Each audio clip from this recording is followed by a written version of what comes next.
Oke, gue mulai aja ya. Ya, Oke, selamat malam teman-teman. Saya Nicholas Agassia Sasika, absen ALT 69. Dan di sini saya bersama narasumber yaitu Gideon. Oke, jadi Gideon, sebelum gue mulai wawancara ini, gue akan kasih beberapa alasan kenapa gue milih lu sebagai narasumber gue untuk wawancara ini ya. Oke, pertama tentu lo itu adalah presidium yang jabatannya itu sekarang humas eksternal dan track record lo itu gue bisa bilang bagus. Itu yang membuat gue itu milih lo karena kepemimpinan lo tentunya di bidang lo itu lo uh, jadi humas eksternal itu kalau di grup angkatan tentu bagi-bagi link acara ya kalau misalnya ada yang mau daftar acara atau misalnya mau gabung atau gimana gitu lu yang kirim-kirimin link. Selain itu Ya, lu jadi kepala bidang di CCCAP ya, betul ya? betul. Betul. Dan tentunya acara CCCAP itu nggak bakal bisa berjalan lancar tanpa adanya lu sebagai kepala bidang. Hmm. Dan mungkin ya gue bisa ngeliat lo itu sebagai pemimpin yang baik melalui proses formasi ALT ini ya, karena lo biasanya di setiap permulaan awal meeting itu lo yang mulai conversationnya di meeting tentunya biar nggak kaku. Oke, paling Oke. itu aja yang bisa gue sampaikan. Kalau kalau gitu kita mulai dari pertanyaan pertama. Yang paling penting nih, menurut lu dari proses formasi lu sendiri, mulai dari mungkin ILT lu sendiri sampai posisi lu saat ini, bagaimana gitu prosesnya? Jadi kalau buat gue sebagai anak yang bukan dari SMP SSM ngerasa kalau sebenarnya gue udah tahu bakal ada ILT karena kebetulan abang gue juga alumni, cukup jauh beda angkatan 5 tahun. Dan gue udah tahu sebenarnya ngapain aja, tapi gue ngerasa bahwa itu jadi hal yang formasi yang nggak bisa dianggap enteng. Gue tahu mungkin dari cerita abang gue kalau misalnya oh lu sebenarnya cuman ini yang dinilai ini apa segala gitu-gitu, tapi gue nggak gue justru mengesampingkan pendapat abang gue dan fokus kepada diri gue sendiri karena gue tahu gue di CC bener-bener selain dari apa selain dari kebagusan sekolah itu, selain dari rankingnya, selain dari beratnya dan kompetitifnya, pengembangan diri dan pengembangan karakter itu jadi hal yang penting. Jadi kunci pertama gue dalam formasi adalah selalu membuka diri.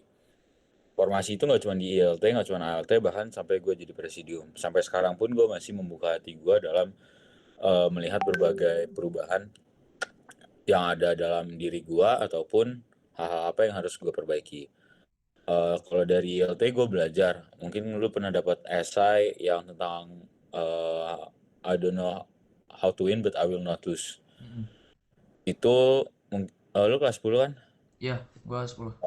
Mungkin itu juga quotes itu juga ada pernah muncul di grup angkatan lu pas ILT, dikirim oleh gue sendiri.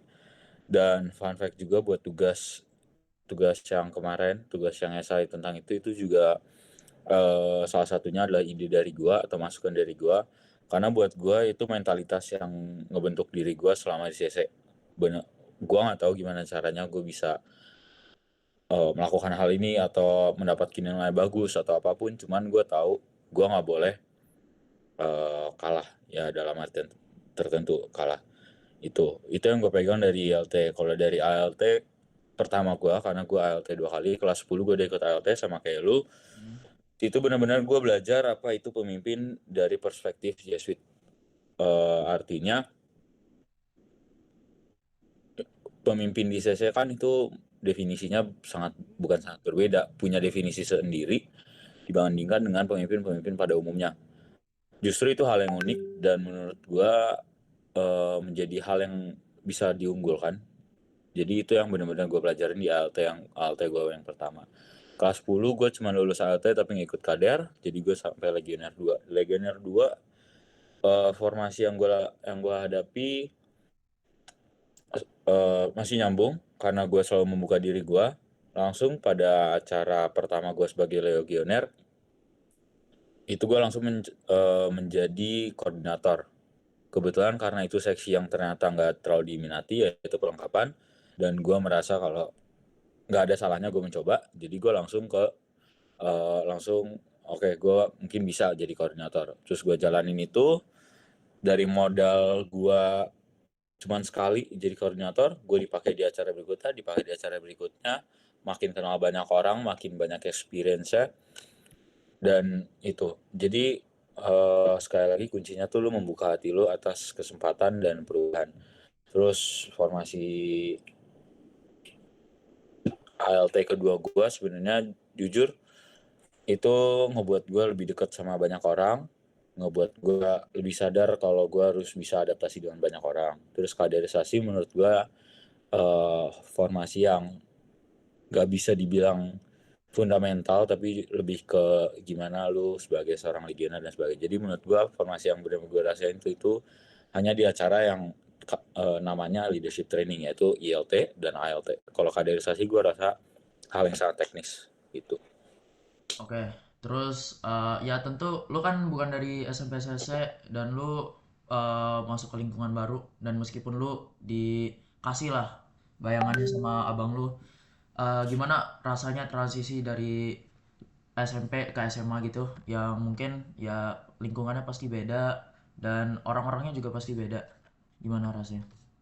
Kalau buat gue eh pertama, pilihan untuk masuk sesi itu adalah pilihan gue sendiri.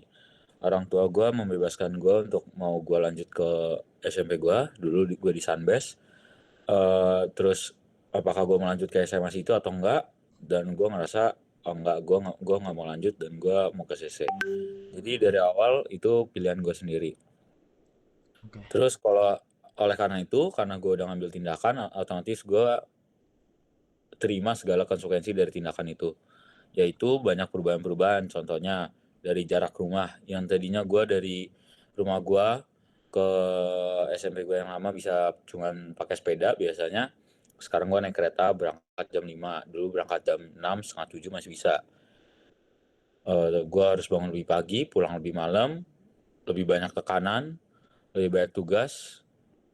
Eh, tapi banyak hal yang positif, contohnya jadi legioner, jadi punya banyak temen, dan bonding antara satu orang ke orang yang lain tuh rasanya berbeda banget dengan apa yang gue punya di SMP gue. Mungkin karena juga gue SMP kelas 7 dan kelas 8-nya online.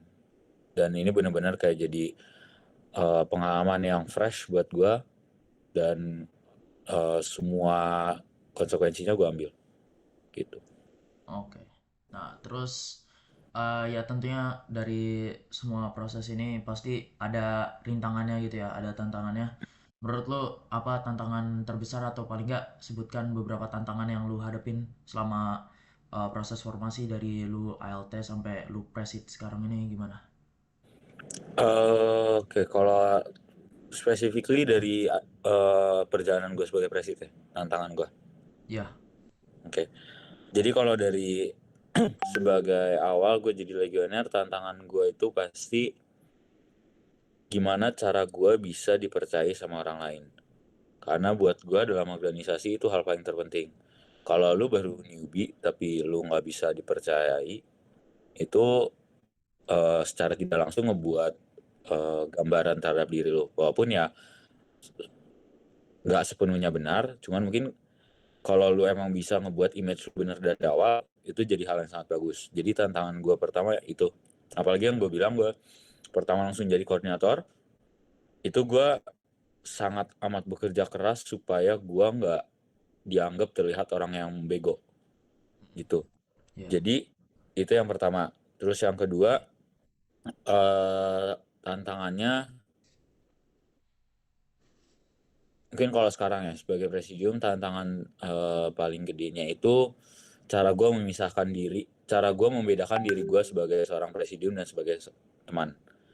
Itu yang sulit, apalagi dalam pergaulan lu, dalam tongkrongan dan sebagainya. Kadang ada image yang nempel lu presidium, tapi lu nggak bisa selalu bertindak sebagai teman dan lu nggak bisa bertindak selalu sebagai presidium. Jadi gue harus milah-milah. Gue itu jadi tantangan gue sendiri. Kayak dalam sebuah uh, apa ya, lingkungan, itu gue kapan harus jadi orang yang negur, kapan harus jadi orang yang ngasihin, atau justru bercandain, atau justru negur, marahin dan sebagainya. Itu jadi tantangan tersendiri buat gue sekarang gitu. Oke, tadi eh, lu juga sebut kalau misalnya lu di sesi ini membuka diri dan lu open banyak koneksi ke orang-orang. Terus menurut lu ya dari apa yang lu udah bangun, koneksi-koneksi ini, pertemanan, lingkungan ini, tentu ada yang dari luar presidium, ada yang dari presidium ini sendiri. Menurut lu lebih banyak dampak buruknya atau baiknya gitu ya? Maksudnya gimana? Kayak dari pertemanan lu yang lu udah bangun selama lu di CC ini ya jadi presidium juga nih, lebih apa dampak-dampak yang bawa gitu loh, buruk atau bagus gitu maksudnya. Pastinya sangat baik, karena relasi itu membangun. Ya. Kalau gua kalau gua nggak bisa menjalankan relasi, gua nggak bisa menjalankan tugas gua sebagai presidium. Dan kalau gua nggak bisa jadi presidium yang baik, gua nggak bisa punya banyak relasi. Itu hal yang sangat berhubungan. Tapi buat gua mungkin ada dampak-dampak tertentu berhubungan dengan tantangan tadi, di mana gua harus membedakan cara bertindak gua sebagai teman dan sebagai presidium. Dan dalam beberapa kesempatan gue masih agak lost atau masih agak kelalaian dalam hal itu. Jadi beberapa kali gue melakukan hal yang salah, dan gue nggak bisa bilang itu dampak yang buruk, karena ya itu pengalaman. Kalau salah ya tinggal dijadiin pelajaran. Jadi menurut gue itu pasti jadi dampak baik walaupun lu melakukan kelainan atau kesalahan. Oke. Mungkin beberapa pertanyaan terakhir sih ini. Jadi gua juga mau nanya nih, kayak sebagai presidium nih, yang padat gini nih, lu tuh biasanya kira-kira pulang jam berapa, berangkat jam berapa dah? Jadi kebetulan sekarang gue kelas 12 agak ngubah jadwal. Jadi kalau dari kelas 10 sampai kelas 11, gue bangun setengah 5, berangkat jam 5 lewat, nyampe sekolah setengah 7. Ya. Sekolah sampai jam, kalau ada school dulu kelas 11 sampai jam setengah 4, setengah 5. Karena gue males dempet-dempetan naik kereta, jadi gue nongkrong dulu. Biasa Ya. gue nongkrong, kalau kelas 10 gue sebenarnya masih jarang nongkrong, kelas 10 semester 2 lumayan. Kelas 10 semester 2, kelas 11 semester 1, kelas 11 semester 2 itu gue bisa pulang baru baru dari CC itu jam 7 atau sekitar jam setengah 8, nyampe rumah jam setengah 9, jam 9. Dan bisa dibilang produktif, bisa enggak. Ada hari-hari di mana gue ngisi nongkrong itu dengan hal yang produktif. Bisa aja gue lagi nongkrong, gue belajar atau ngerjain hal presid, tapi uh, lebih banyaknya sih gue lebih ke enjoy aja. Jadi gue berusaha kalau misal gue emang nongkrong ya udah gue nggak, gue emang enjoy aja. Sedangkan kalau misalnya gue emang perlu melakukan suatu hal, gue lakuin hal itu dulu baru gue ngelakuin hal yang lain. Kalau sekarang gue berubahnya paling karena kelas 12 gue sadar gue perlu fokus nilai. Walaupun sebenarnya nilai gue cukup meningkat dengan kebiasaan gue yang cukup padat, tapi gue mencoba untuk ngebuat lebih lega rasanya. Jadi gue bangun sekarang agak lebih siang, sekitar jam 6, terus nyampe sekolah jam 7 lewat. Pulang gue berusaha untuk langsung pulang, apalagi ada TKA minggu depan. Ya. Gue lang jadwalkan diri gue untuk belajar. Kalau misalnya emang ada hal-hal berkaitan dengan presidium, gue selesaikan itu dulu baru gue melakukan hal yang lain itu. Oke. Nah, oke. Jadi eh eh, ini masuk ke dalam kayak penutupan aja. Jadi teman-teman, dari wawancara saya bersama Givi, ya wawancara gue sama Givi, tentunya kita tahu kalau misalnya banyak rintangan yang dihadapin. Dia transisi dari SMP ke SMA, banyak yang dia harus hadapin. Dia coba cari cara biar dia bisa bangun koneksi dan bisa dipercaya. Dan dia pun sebenarnya masih belajar banyak hingga saat ini, bahkan sebagai presidium pun dia masih belajar. Dan apa yang dia lakuin itu dari kelas 10, 11 hingga 12 ini itu semuanya punya dampak. Bahkan yang masa-masa yang sulit pun juga itu menjadi pelajaran, dan itu yang membentuk dia hingga menjadi pemimpin yang hebat saat ini. Dan mungkin uh, sebelum gua tutup, apa saran lu buat kanisian yang mau jadi presidium kayak lu yang mungkin di tahap ALT ini masih kayak ragu-ragu gitu, dan mungkin di pikiran mereka tuh kayak masih ada rasa apa gue undur diri gitu, apa saran lu gitu? Kalau buat gue, hal yang justru paling tidak boleh lo lakukan itu undur diri. Lu ragu-ragu nggak apa-apa. Ya. Lebih mending lu ragu-ragu daripada ngundurin diri. Jadi Mm. gue lebih mending seseorang yang selama ALT ini berjalan dengan ragu-ragu dibandingkan orang yang langsung mundur. Tapi saran gue, kalau misalnya emang lu ngerasa setelah lu menimbang-nimbang baik dan buruknya menjadi seorang presidium atau legioner, dan lu ngerasa kalau kayaknya cukup berat, ya udah eh, lepas aja. Tahu juga lu masih kelas 10. Kalau lu kelas 10, menurut gua kalau kelas 11 maksimalin aja. Kalau lu udah kelas 11 itu mentokin. Karena apa? Karena lu udah nggak punya kesempatan lagi. Sedangkan lu kalau kelas 10, lu bisa nyoba ulang di kelas 11. Atau kalau misalnya emang lu ternyata nyaman di posisi lu, nggak terlalu sibuk dan nggak terlalu dipandang atau gimana, ya udah nggak usah ikut. Karena buat gua eh, presidium itu bukan orang-orang yang terpaksa, tapi emang mau, dan bukan orang yang cuma mau kerja tapi mau, apa ya, mau berkembang. Jadi kalau misalnya lu cuma mau kerja dong, lu jadi presiden cuma mau kerja, tuh buat gue juga salah gitu. Hmm. Karena presidium itu jadi hal yang kalau gue bilangnya reward, bukan jabatan. Kayak lu cuma jadi presidium gara-gara lu dipilih oleh Kanisian, dari lu ada 12 orang performa terbaik kalau tahun lalu. 12 orang performa terbaik dalam kaderisasi dan lu dipilih sama teman-teman lu. Dan itu menurut gue cuman reward aja. Sedangkan lu harus menjalani diri lu jadi orang yang biasa aja, nggak perlu dilebih-lebihin, nggak perlu di apa-apain kalau jadi presiden gitu. Oke. Baik teman-teman, jadi itu wawancara saya bersama Givi. Tentu makasih banyak Givi, dan ya semoga wawancara ini bisa bermanfaat. Tentu jadi sumber buat kita sebagai pemimpin nantinya, sebagai kanisian yang mau memimpin. Paling itu aja. Thank you, Giv. Ya, gue mau nanya dong, Ah, lu dulu SMP mana? Sunbus.